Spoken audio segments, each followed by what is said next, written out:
Қайырлы күн достар, бүгін біз сіздермен бірге тауық етінен чебуреки дайындайтын боламыз.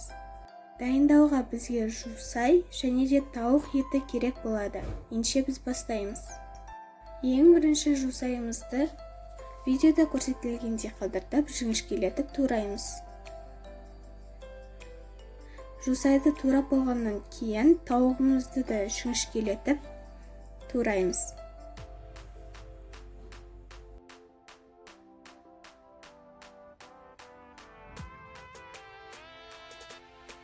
Барлығын турап болғаннан кейін зәйтүн майын алып, жусайымыз бен тауығымызға қосамыз.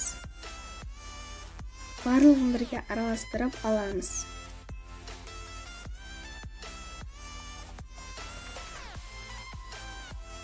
Міне, дайын болды. Енді кезекте біз нанын дайындап аламыз.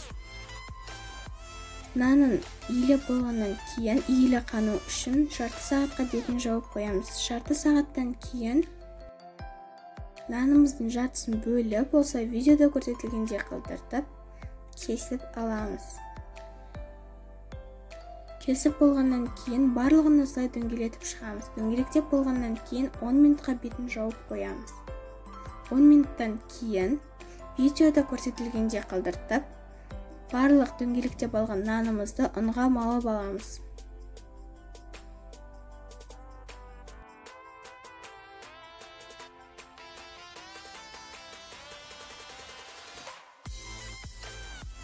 Міне, дайын болды. Енді ұнға малып алғаннан кейін 10 минутқа бетін жабамыз.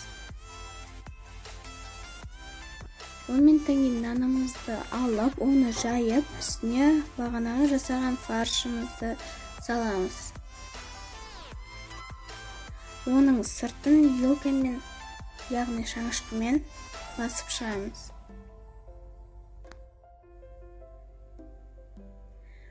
Барлық чебурекимізді осылай дайындаймыз.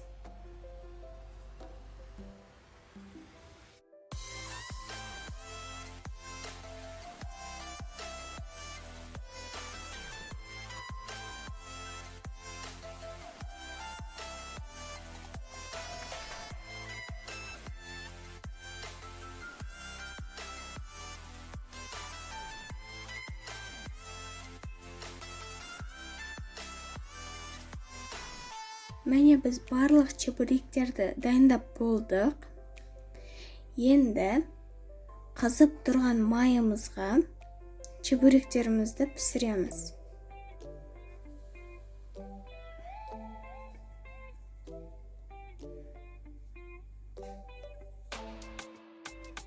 Асты піскеннен кейін келесі бетіне аударамыз.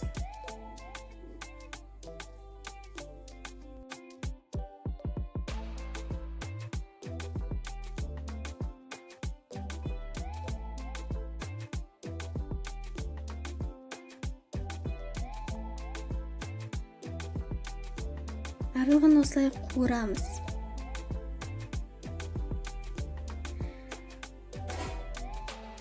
Міне, біздің чебуректеріміз дайын болды.